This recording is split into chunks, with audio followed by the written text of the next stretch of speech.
In a city that was always loud, a symphony of screeching brakes and hurried conversations, lived a little old man named Arthur who sold silence. His shop was a small, wheeled cart, polished to a soft gleam and filled with glass jars of all sizes. Each morning, he'd push his cart to a bustling street corner, a small island of calm in a river of chaos. When he saw someone with shoulders hunched up to their ears, their face a mask of stress, he'd beckon them over, a jar of silence. He'd offer, his voice a gentle murmur. One of his regulars was a young woman named Elara. She was a musician who composed jingles for loud commercials, and by the end of the day, her head was so full of noise she couldn't hear her own music anymore. The usual, "Arthur," she'd say, her voice tight. He'd nod, already reaching for a particular jar, a smooth, round one that seemed to hold a deeper quiet than the others. She'd take it, and right there on the pavement, she would twist the lid. For a moment, the world would melt away. The honking vanished, the shouting faded, and all that was left was a soft, enveloping hush. It didn't feel empty. It felt full of peace,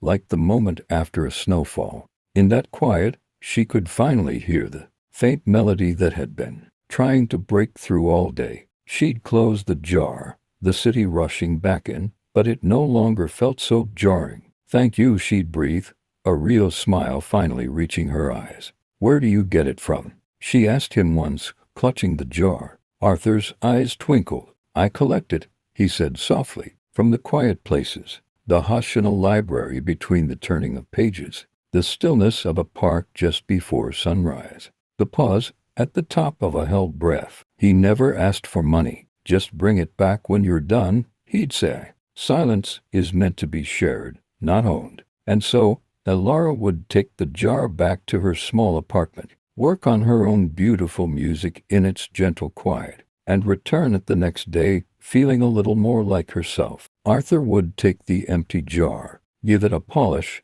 and place it back on his cart, ready for the next person who needed to borrow a little bit of peace. One sunny afternoon, Elara approached his cart, but this time, her arms weren't empty. She was holding a small, brightly painted jar of her own. "This is for you," she said, her smile wide and genuine. Arthur took it, a curious glint in his eye. When he twisted the lid, it wasn't silence that emerged, but the most beautiful, gentle melody he had ever heard. It was Elara's music, composed in the quiet moments he had given her. It didn't drown out the city. It danced with it, turning the screeching, brakes, and hurried chatter into a strange and wonderful symphony. From that day on, a new sound could be heard at the bustling street corner, alongside the jars of quiet. The soft sound of Elara's music now floated from Arthur's cart, a testament to the beautiful things that can grow in a little bit of peace.